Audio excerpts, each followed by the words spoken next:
Assalamu alaikum everyone. This is Rehan, a commerce study student at Rehan School on an academy website. So today we have Maya with us. So hi Maya, how are you? Wa alaikum assalam. I'm doing great. It's good to be here with you. What's first on the list for air? Okay, so today our topic is air. And my first question is, what exactly is air? Basically, air is a cocktail of invisible gases that wraps around our planet. It's not just one thing, it's a mix. You've got nitrogen making up the bulk of it, about 78%, followed by oxygen at 21%, and then a tiny bit of argon, carbon dioxide, and a few other trace gases. We don't see it or smell it most of the time, but it's pretty much the most important thing we can't see. Okay, what is air made of? Hmm. Do you mean my mental state, or are you asking something else? No, I'm asking what is air made of? A medal? I don't have any medals to my name, unfortunately. But given we're talking about air, I wonder if you meant something else. What is air made of? I'm still a little lost on that one. Are you asking about metals in the air or maybe something else entirely? I want to make sure I'm actually answering the right thing. Okay, then Maya, shut up. My next question is, why is air invisible? That's a great one. It all comes down to how light interacts with those gas molecules we talked about. Since the molecules are so tiny and spread so far apart, light just sails right through them without bouncing back. It's basically a ghost to our eyes. If those molecules were packed closer together, or if the light hit them just right, we'd see it, which is actually why the sky looks blue. Okay. Can we can we live without Wait, air? me? I don't have. Oh, living without hair? Air. I'm assuming you meant air, and the short answer is no. We'd last a few minutes at most. But if you actually did mean hair, then yeah, absolutely. Though you definitely feel the breeze on your scalp a lot more. No, Maya, I'm talking about air, not hair. Wait, got me again. Let's stick with air. So, if we could actually somehow survive without it, what do you think would be the first thing to go? I don't know, that's why I'm asking to you. Fair point. That is my job. Honestly, it's a total collapse. Your brain is the biggest air hog in the body. So that's where the lights go out first. You'd lose consciousness in seconds because the brain just doesn't have a backup battery for oxygen. Everything else follows pretty quickly after that. Okay, why is air essential for life? It's all about the fuel. Every single cell in your body needs oxygen to actually produce energy. Think of it like a fire. The oxygen is the spark that keeps the engine running. Without it, your cells can't process the nutrients from the food you eat, and they essentially just stop working. Plus, air isn't just for us, it's the whole supply chain for the planet. From plants taking in carbon dioxide to make oxygen for us to keep the weather in check. Okay. Can air take up space? Wait, you mean as in a space for your notes, or are we talking about going to space? No. Can air take up space? I'm still a little twisted up on that phrasing. Tell me what you mean by that, and we'll dive in. Okay, just wait. How do humans, animals, and plants use air differently? Oh, you meant air. Yeah. That makes so much more sense. It's like a big invisible trade deal between us. Humans and animals are the oxygen side of the bargain. We breathe it in to keep our cells running, and we breathe out carbon dioxide as a waste product. But plants are the ones who make that waste valuable. They soak up that carbon dioxide and use sunlight to turn it back into fresh oxygen. Without plants doing their thing, we'd run out of fuel, and without us, they'd run out of carbon. It's the perfect loop. Okay. What's next on the air list? Does Still air, leaning into the air theme?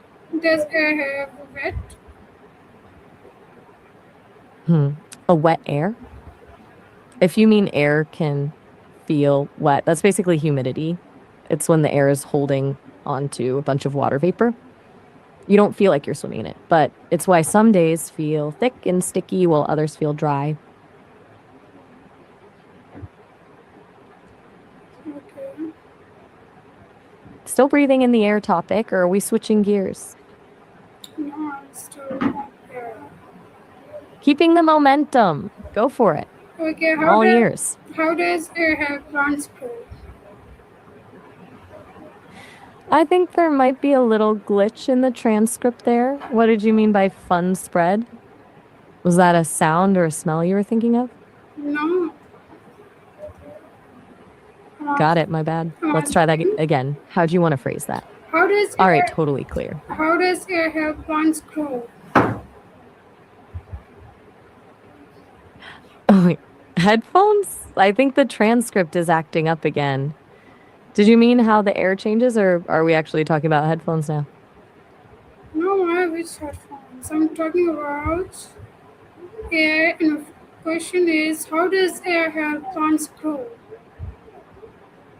I think we've got a transcription gremlin in the room. Air and headphones just don't mix in my head. Could you try saying it one more time, or even spell out the word that's acting up? I really want to get this right for you. How does air help plants grow? That's still feeling a little garbled on my end. I'm guessing we're still talking air, but health plans doesn't quite fit the puzzle. What word are you using? If you spell it out for me, I know we'll nail it. Plants grow, plants, plants grow.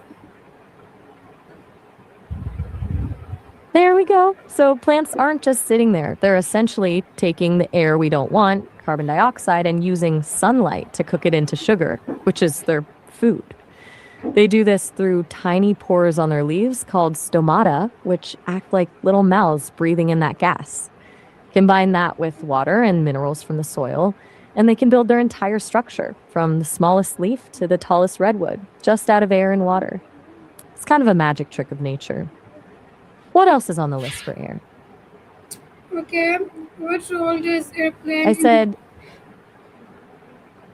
what role does air play in the I, water sus- cycle? I think it's asking about the water cycle, not airplanes. Air is the engine that makes the water cycle actually move. It's how water gets from the ocean to the mountains. When the sun heats up water, it turns into vapor, and the air carries that moisture up into the sky. Then wind pushes those clouds across the world, and once the air cools down, that vapor turns back into liquid and falls as rain or snow. Without air to act as the transport system, water would just stay where it landed, and we'd have a very different, very dry planet. Why do some places have cleaner air than others? I'll be honest with you, the transcript is really struggling here. I'm not quite following that last part. Not what was the question you wanted to ask about air? Okay, maybe another question. Just very quickly. Now I'm just guessing. A camera in the ocean? I'm not sure how that fits into the air picture. Can you repeat that one for me? Yeah. What role does air play? I'm all Oh, sorry. we've covered the essentials. Why do some places have cleaner air than others? It usually comes down to a few big things. For starters, there's just the sheer volume of pollutants. Cities with heavy traffic or industrial factories pump a lot more particulates into the air, while a remote village in the mountains doesn't have that. Then you've got the landscape, forests act like giant air filters, scrubbing out pollutants. Geography plays a part too. Some cities are trapped in basins where air just gets stuck, acting like a lid that keeps smog from escaping, while coastal towns get those fresh ocean breezes that clear everything out. Okay, how does air affect weather and climate? Basically, air is the planet's giant temperature control system. It's all about the movement of heat. When the sun warms the air at the equator, that air becomes lighter and rises, creating low pressure.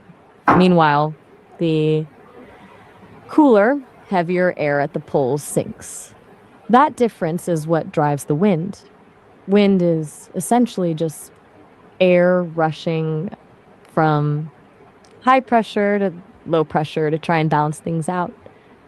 And then you've got the greenhouse effect, where certain gases in the air trap heat like a blanket, keeping us from freezing overnight. Without that balance of wind and heat trapping, we'd have some pretty extreme weather gaps. Does that click, or should I break down the wind part a bit more? Okay, what happens to air during storms? The daring storms, that's when the air really goes into overdrive. It all starts when warm, moist air rises rapidly, creating a low pressure zone that acts like a vacuum, pulling in cooler air from the surroundings. As that warm air hits the cold upper atmosphere, it condenses into massive clouds, and the resulting clash of pressures creates those powerful winds and heavy rain.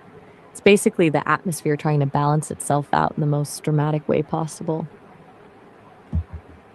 Okay, how do forests help improve air quality? Anytime.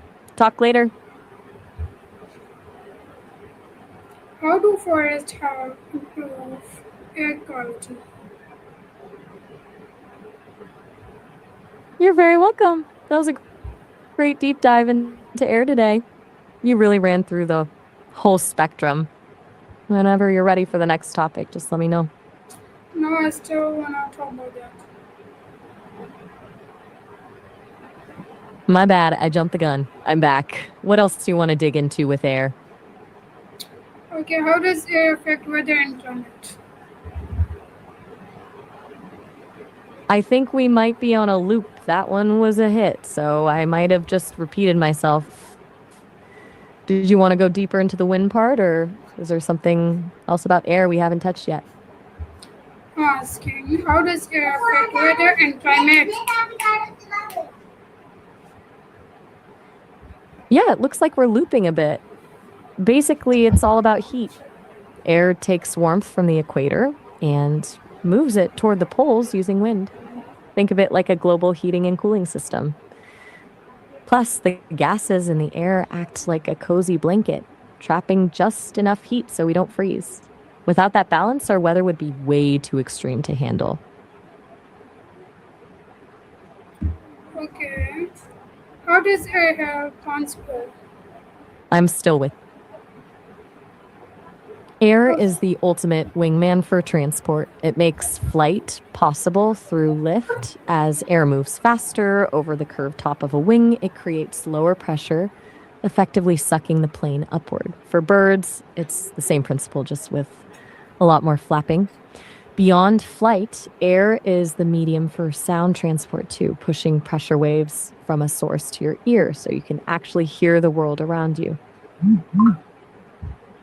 okay, what happens when we breathe air into our lungs? It's like a high stakes trade happening in real time. When you inhale, your lungs bring in that oxygen we talked about. It travels down into tiny air sacs called alveoli, which are surrounded by a network of blood vessels. This is where the real magic happens. And it's essentially a trade. The oxygen jumps from the air sacs into your blood, and carbon dioxide, the waste your body doesn't want, jumps from the blood into the air sacs to be exhaled. Your heart then pumps that fresh oxygen to every corner of your body, and the cycle repeats. Okay, why